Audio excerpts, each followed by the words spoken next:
Next topic है trigonometric ratio of some specific angle.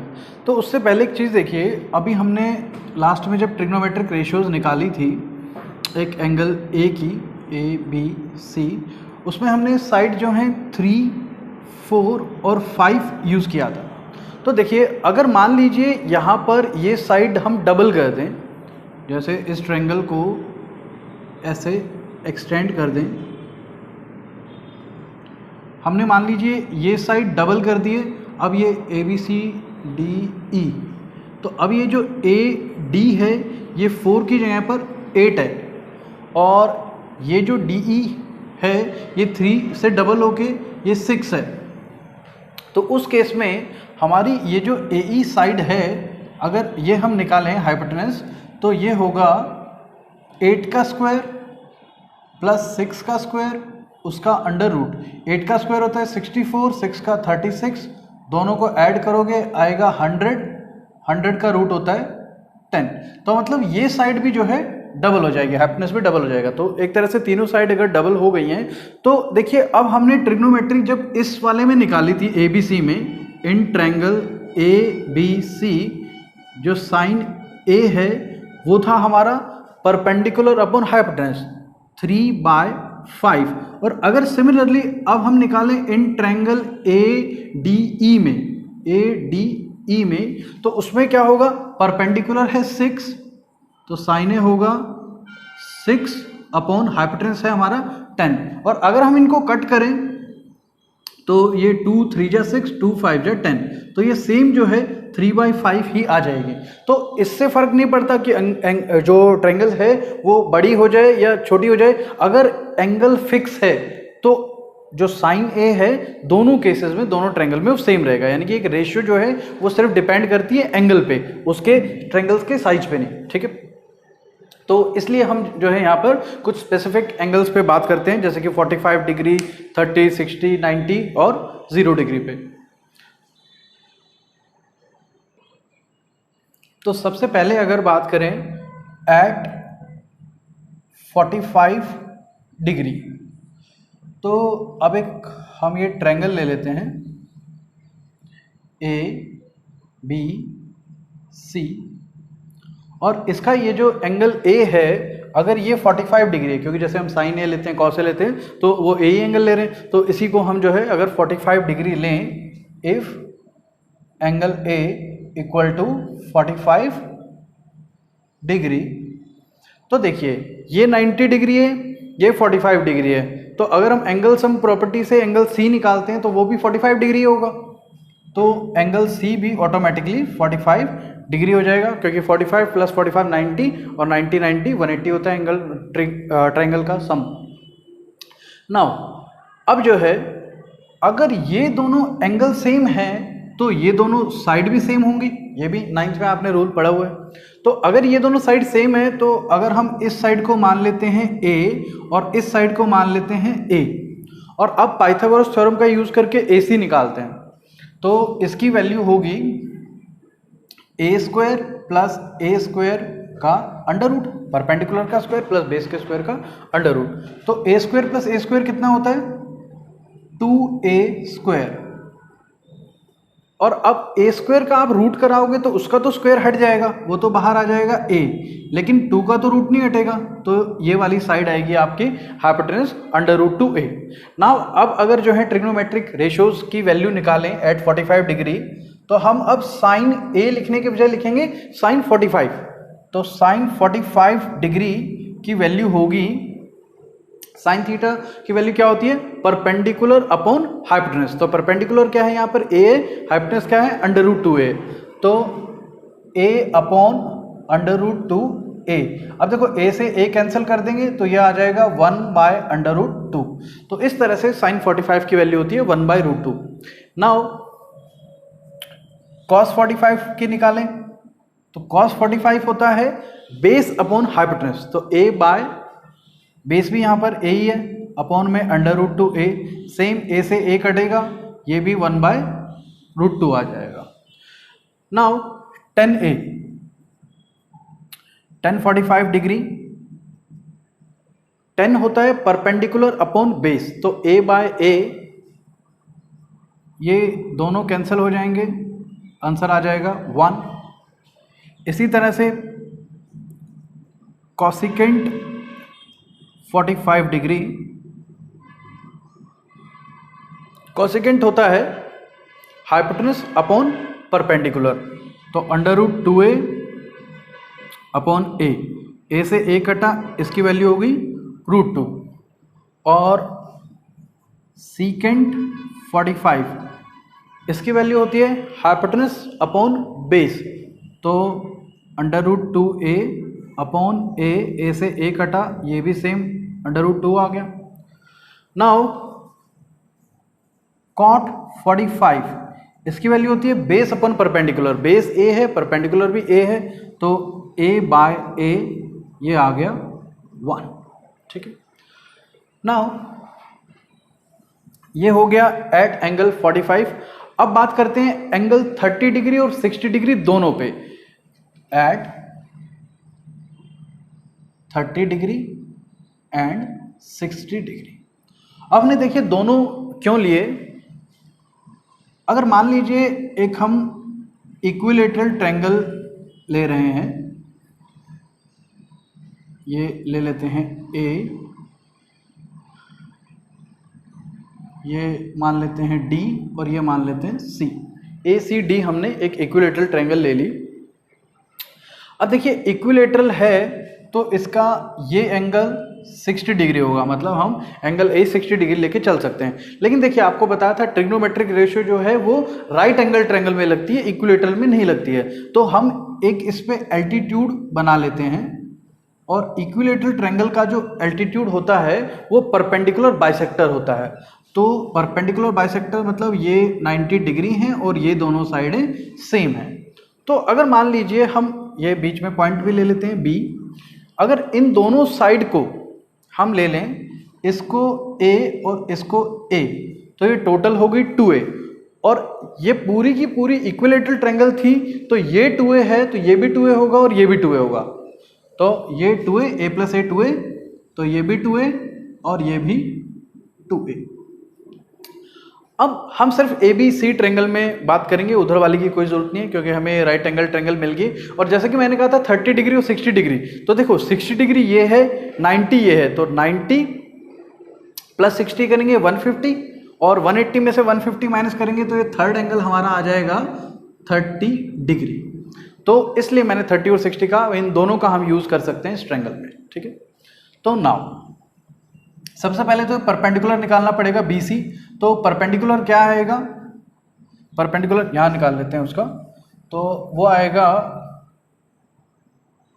Hypotenuse का square 2a का square minus base a का square और उसका अंडर रूट। तो 2a का स्क्वायर होता है 4a square minus a square उसका रूट, 4a स्क्वायर में से a स्क्वायर जाएगा, 3a स्क्वायर बचेगा उसका रूट, a स्क्वायर का तो रूट हट जाएगा, a आ जाएगा, 3 पे अंडर रूट रह जाएगा। तो ये परपेंडिकुलर हमारा BC आ गया अंडर रूट 3a। नाउ अब जो है वैल्यूज निकालते हैं। तो पहले हम A एंगल के अकॉर्डिंग निकाल रहे हैं, तो जो है 60 डिग्री की वैल्यू निकालेंगे। तो साइन 60 डिग्री, साइन थीटा का फॉर्मूला क्या होता है, परपेंडिकुलर अपॉन हाइपोटेनस। तो इस ट्रायंगल के अकॉर्डिंग हमें ध्यान रखना है, जब हम 60 डिग्री एंगल ले रहे हैं तो सामने वाला ये परपेंडिकुलर है और ये बेस है। ठीक है, तो परपेंडिकुलर ये रूट 3a अपॉन में हाइपोटेनस 2a, तो root 3a upon 2a, a से a कटा साइन 60 की वैल्यू जो है वो होती है रूट 3/2। अब निकालते हैं कॉस 60। कॉस 60 होता है बेस अपॉन हाइपोटेनस। तो इस A एंगल के अकॉर्डिंग बेस है ये A, अपॉन में हाइपोटेनस है 2a, A से A कटेगा, ये आ जाएगा 1/2। इसी तरह से tan 60 डिग्री, tan होता है परपेंडिकुलर अपॉन बेस, परपेंडिकुलर है रूट 3a अपॉन में बेस है A से A कटेगा, ये आ गया आपका सिर्फ रूट 3। अब जो है कॉसिकेंट 60 डिग्री, कॉसिकेंट 60 होता है हाइपोटेनस अपॉन परपेंडिकुलर। तो हाइपोटेनस 2a अपॉन में परपेंडिकुलर √3a, ये हो जाएगा 2/√3, और सीकेंट 60, सीकेंट होता है हाइपोटेनस अपॉन बेस, तो ये हो जाएगा 2a/a, इसकी वैल्यू आएगी 2, और कॉट 60 होता है बेस अपॉन परपेंडिकुलर, बेस है हमारा a, परपेंडिकुलर है √3a, a से a कटा, यह आ गया 1/√3। और आपको ये भी बताया था कि कॉसिकेंट जो है वो साइन का उल्टा होता है, तो देखो √3/2 का उल्टा 2/√3, ऐसे भी निकाल सकते थे इन तीनों की वैल्यू। सीकेंट कॉस का उल्टा होता है तो 1/2 का उल्टा 2, और कॉट जो है वो 10 का उल्टा होता है, तो √3 का उल्टा 1/√3, क्योंकि √3 के अपॉन में यहाँ पे 1 भी तो है, तो √3/1 को उल्टा करेंगे 1/√3 आ जाएगा। ठीक है, अब जो है बात करते हैं 30 डिग्री की, ये हो गई हमारी 60 डिग्री वाली वैल्यूज। तो नाउ अकॉर्डिंग टू 30 डिग्री, 30 के सामने वाला ये अब की बार परपेंडिकुलर है, और 30 के साथ वाली ये जो साइड है √3 है, ये बेस है, तो ये ध्यान रखना है 30 डिग्री के अकॉर्डिंग। तो अब हम अगर निकाल रहे हैं साइन 30 की वैल्यू, तो 30 के अकॉर्डिंग सामने वाला परपेंडिकुलर a है, साइन का फॉर्मूला होता है परपेंडिकुलर बाय हाइपोटेनस, तो a अपॉन में 2a, a से a कटा, यह आ गया 1/2। इसी तरह से cos 30, cos 30 की वैल्यू होती है, cos की वैल्यू होती है बेस अपॉन हाइपोटेनस, तो बेस ये है, हाइपोटेनस ये है, बेस हो गया √3a अपॉन में 2a, a से a कटा, √3/2। इसी तरह से tan 30 की वैल्यू होती है परपेंडिकुलर बाय बेस, तो इसके अकॉर्डिंग परपेंडिकुलर ये है और बेस ये है, तो a परपेंडिकुलर है, बेस है √3a, a से a कटेगा, यह आ जाएगा 1/√3। उसके बाद कॉसिकेंट 30 डिग्री, अब आपकी मर्जी है, आप जो है कॉसिकेंट वाले फॉर्मूले लगाओ, हाइपोटेनस बाय परपेंडिकुलर, या जो है सीधा इनके उल्टा करा लो। तो साइन 30 कॉसिकेंट 30 जो है उल्टा होता है, तो 1/2 का उल्टा हो जाएगा 2, और cos 30 जो है वो, सॉरी सीकेंट 30 जो है वो cos का उल्टा होता है, तो ये हो जाएगा 2/√3, और cot 30 जो है वो 10 का उल्टा होता है, तो 1/√3 का उल्टा हो जाएगा √3। तो इस तरह से हम जो है 30 डिग्री और 60 डिग्री वैल्यू निकाल सकते हैं। अब बच गया 0 डिग्री और 90 डिग्री।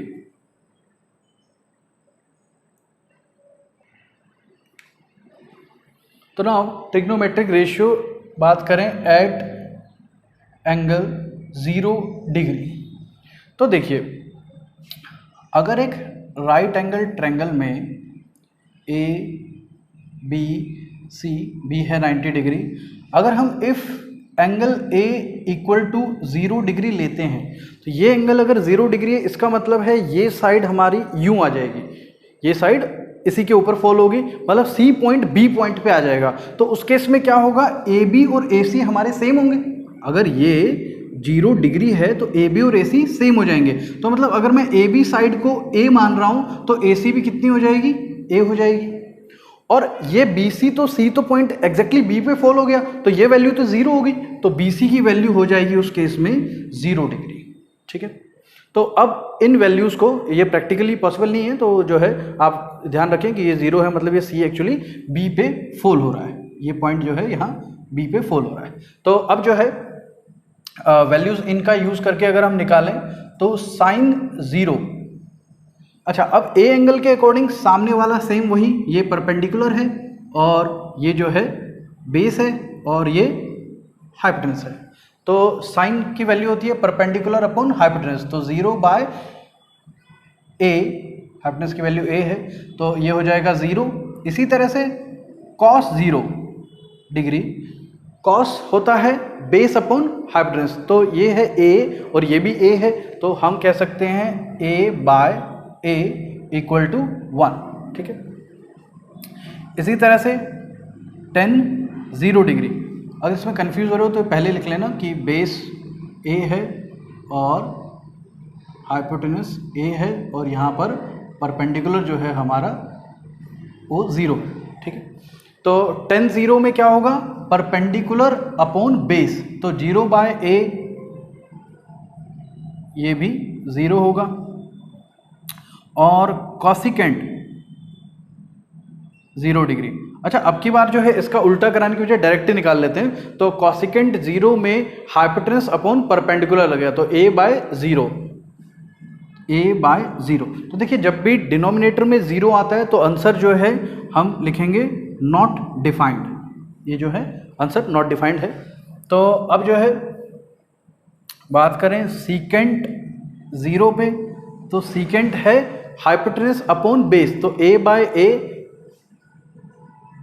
ये 1 होगा, और कॉट 0 डिग्री, कॉट होता है base upon perpendicular, base a है परपेंडिकुलर 0 है, तो ये भी सेम a/0 1/0 की फॉर्म में आ गया, तो ये भी नॉट डिफाइंड है, ठीक है। नाउ सिमिलरली बात करते हैं एट 90 डिग्री। तो 90 डिग्री के केस में क्या होगा, ए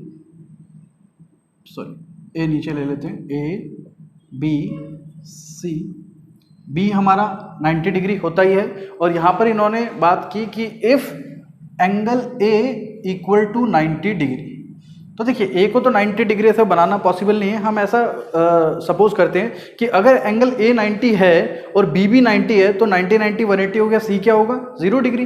तो if angle A is 90 degree then angle C is equal to 0 degree. तो अगर ये 0 है और ये 90 है, अगर ये 0 डिग्री है मतलब ये A पॉइंट यहाँ आके B पे फॉल हो जाएगा, और जब ये A यहाँ B पे आ जाएगा तभी तो एंगल ऐसे बेस के साथ 90 बनेगा, लेकिन बेस होगा ही नहीं उस टाइम पे।